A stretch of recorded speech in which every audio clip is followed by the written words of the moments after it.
And one of the characters in this dialogue was a dunce, a dummy. And into the dummy's mouth he put the Pope's opinions.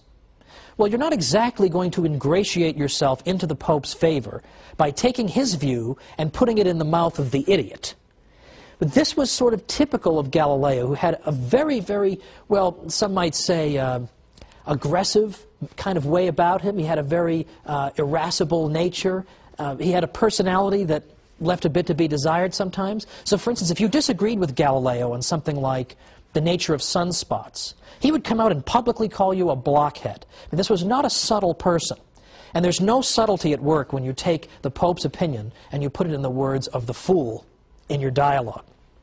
Well, Father Greenberger, who was a Jesuit, who was a big fan of Galileo, had said that if he had just kept to the idea that this is a theory and had not tried to make it stick as absolute fact before it could be proven, there would never have been an issue. But what seems to have happened here, the way I read it, is that you've got several factors coming together simultaneously to bring about this unfortunate outcome in the Galileo case. You have the fact that Galileo can't actually prove this, and that there is a very good argument against it, the parallax shift argument. He can't answer that. You have the fact that Protestants are putting pressure on Catholics, saying you've got to stick to the Bible, you can't just indiscriminately go and adopt novel interpretations unless you've got really good reason. And then you have this clash of personalities between Galileo and the Pope. And that's a big problem as well. It's the way human nature is. Because as we've seen, this Pope, Urban VIII, had previously praised Galileo, had had no problem with Galileo publishing the Copernican theory, and even assured him that the Church would never condemn this theory. So it can't just be that the Church refuses to allow evidence or refuses to allow science. This was all allowed. The Galileo tragedy occurred because of the convergence of all these factors. Now, that doesn't excuse what happened. Galileo was, in 1633, told that he could not publish in this area at all. Does not excuse that. But on the other hand, it helps us to understand it a little bit better, and that's important too. Now, a good many scholars have begun to argue that people at the time, at least some of them, understood that the sentence against Galileo was intended in large part personally against him. Because, for example, Father Boscovich, whom we talked about last time, the father of atomic theory, openly used the idea of a moving earth in his work, and he never got in trouble, was never hauled before any church tribunal. So, as I say, a great many people have said that it was aimed personally at Galileo.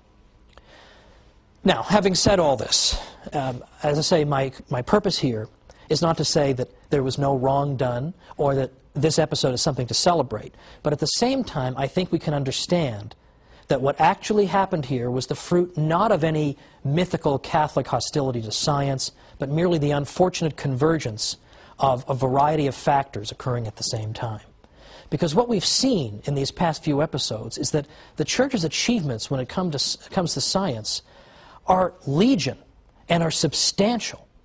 And that we've seen that more and more professionals who actually do this for a living, who study the history of science for a living, are saying that Galileo case or no Galileo case, the Church helped to make the scientific revolution possible. And it helped make it possible not simply because a great many Catholic priests engaged in important scientific discoveries, or wrote important scientific works, or composed great scientific encyclopedias, all of which the Jesuits did. It's not simply that. It's that the Church provided the framework in which science was possible. It made us believe that the universe could be understood by our minds and encouraged us to engage in this type of undertaking. And finally, even beyond that, the Church encouraged, yes, believe it or not, the free interchange of ideas. It encouraged a culture of debate and discussion. That was the culture that was fostered in the university system of the Middle Ages. And that's what we're going to look at next time. In the universities, we see the Western tradition of rigorous, rational debate, back and forth to discover the truth, taking root. And who was the great patron of that university system? The Catholic Church. So, I look forward once again to being with you and talking once again about another unfortunately unheralded aspect of our Western civilization, the Church's fostering of the university system, which gives us our great civilization. Thank you.